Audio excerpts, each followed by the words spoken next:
Rickshaw Girl, Chapter 3. The eggplant curry and lentils were tasty, but Naima couldn't eat. Father did look tired. What if he got sick again? Last time he had coughed and shivered so badly that he hadn't been able to drive the rickshaw for weeks. They had used most of their savings to buy medicine. If Father stayed healthy, Naima was sure he would earn enough to provide food and pay back the rickshaw loan. But they could never afford the list of extras that she kept tucked inside her mind. A good supply of new paints and paper weren't the only items on the list. Mother wore that same faded cotton sari every day. She needed a new one made of silk to wear on holidays.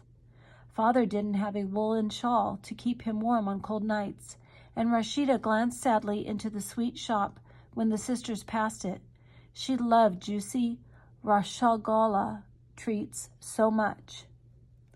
Naima spooned her lentils onto her sister's banana leaf. If only I had been born a boy, she thought.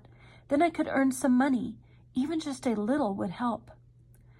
Lie down for a few minutes, husband, Mother urged. You get so little rest. Even on Fridays, you drive other men to the mosque before joining them to worship. Father hesitated. He yawned. Promise to wake me after 15 minutes?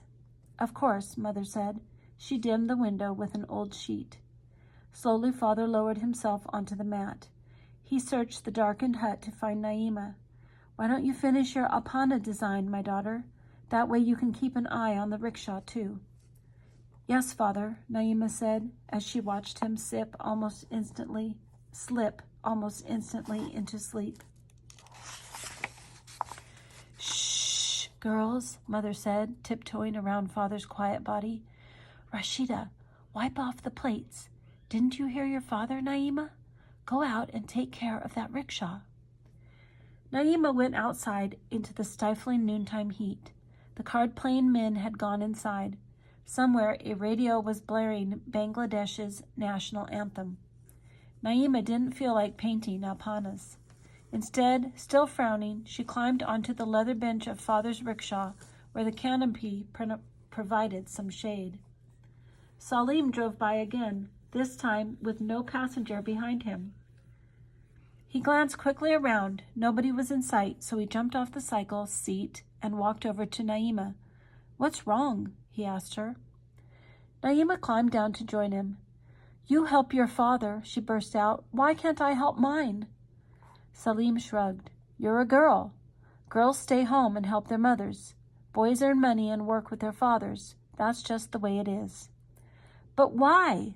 It's not like that everywhere, Salim. When I passed the tea stall this morning and peeked in at the television, I saw a Bangladeshi lady on the screen who was a doctor. And the last time he went to the city, Father told us he visited a shoe stand that was owned by a woman. If those women can do it, why can't I? What are you going to do? Open a shoe stand here? Naima sighed. That's the problem. I'd need money to do something like that. Besides, have you ever seen a girl or even a woman selling anything in our marketplace? You're right, Salim said. I haven't. They were quiet. Then, too bad I can't turn myself into a boy, Naima said. Yes, that would be great. We could play like we used to, out in the open.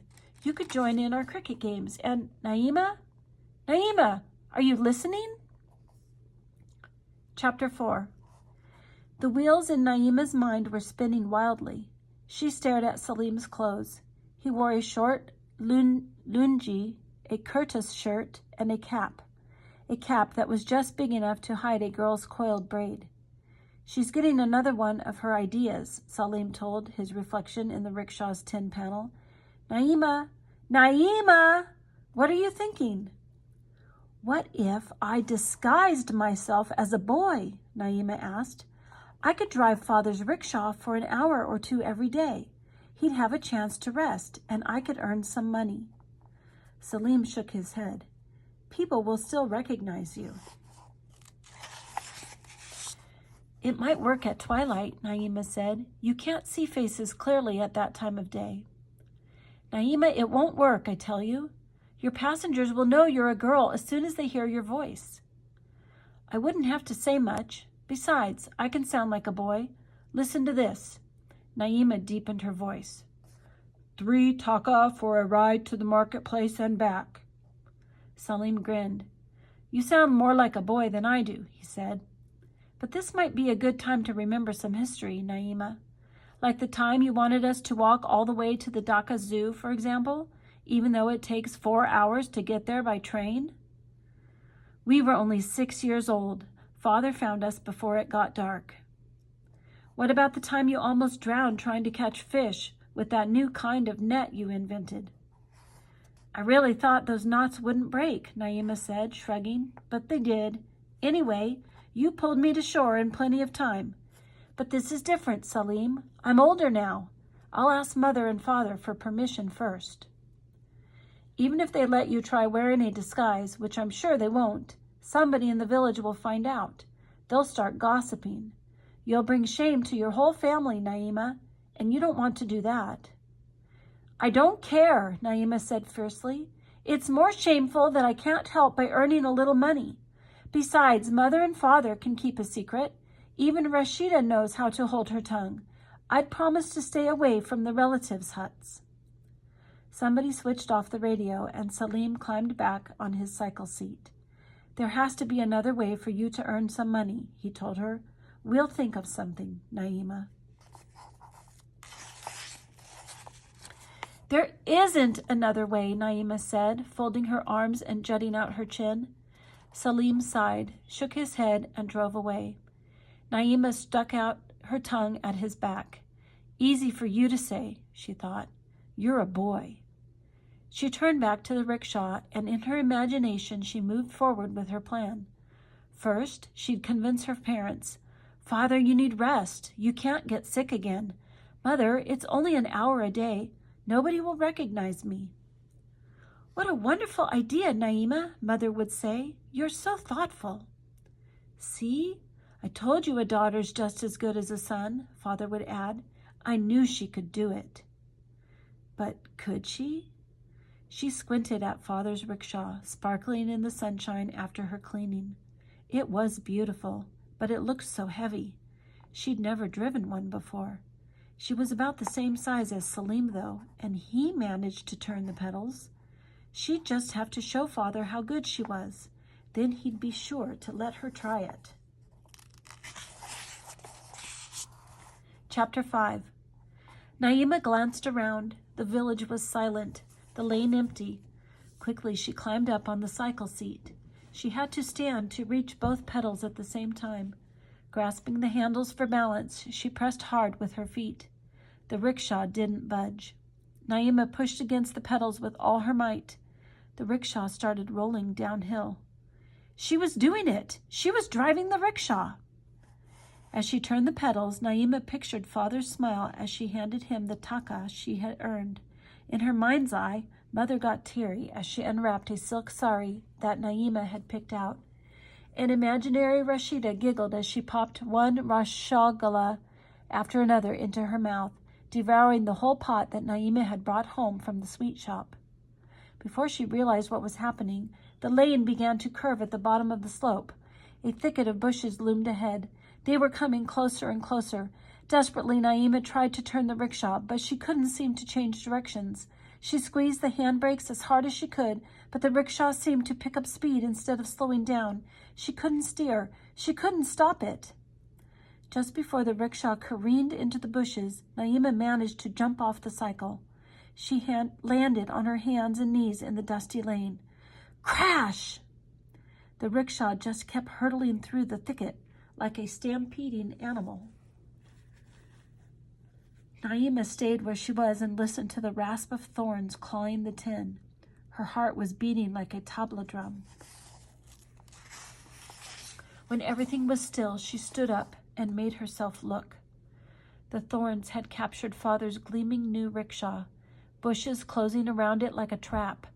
Naima groaned and turned away.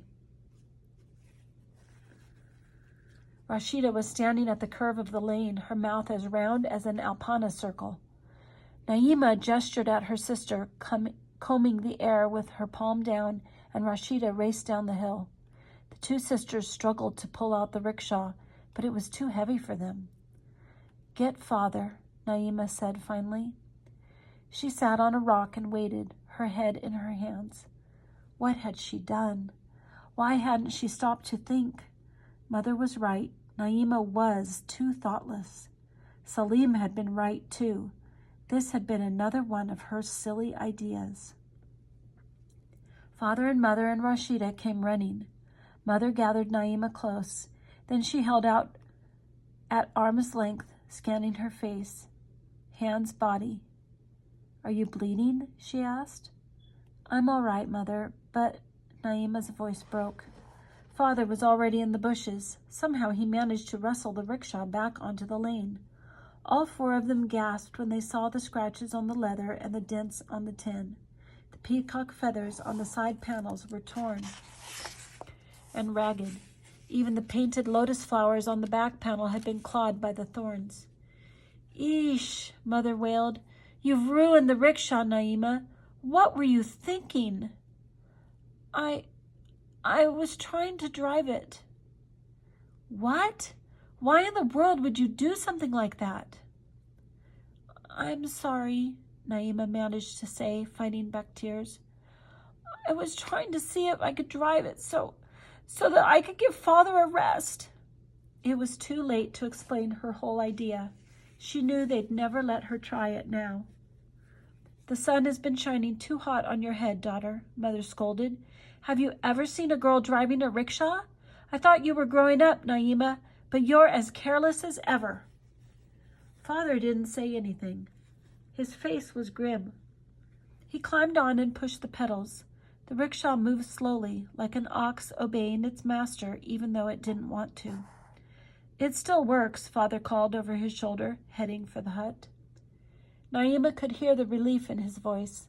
She spanked the dust off her hands and clothes hard and trudged uphill slowly behind Mother and Rashida.